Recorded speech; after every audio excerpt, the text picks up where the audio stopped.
I believe there are some in the Islamic community want, and have probably got permission for now, a burial area near Solihull for those of the Islamic faith. So there is an instance where we are considering extra burial ground.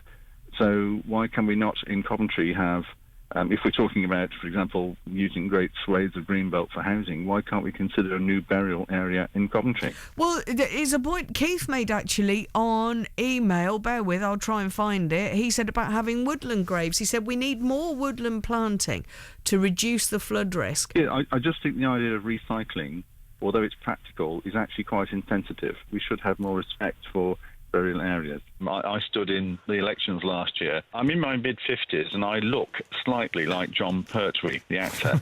and that was... Well, you wear a cape, do you? Well, no, I could have. I didn't, actually.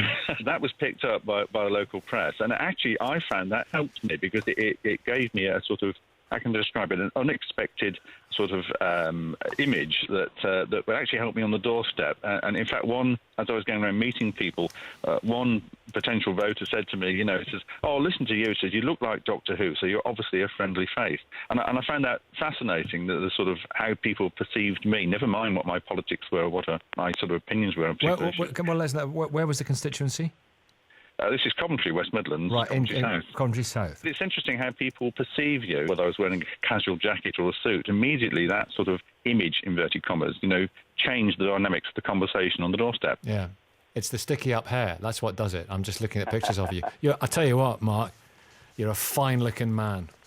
Thank you very much, Nicky. I shall treasure that comment always. In fact, there's a picture on your Google image page of Jon Pertwee in his Doctor Who finery. We've got to organise. We're going to do you in the picture next to Jon Pertwee, and we're going to with your fantastic head of hair. I called a Mark earlier on from Coventry, who stood as a parliamentary candidate and got a lot of warmth on the doorstep. Not elected, but a lot of warmth and good feelings because he looks like Jon Pertwee. We've put a picture of the comparison, Mark and Jon Pertwee, up on the 5 Live Twitter feed at BBC 5 Live.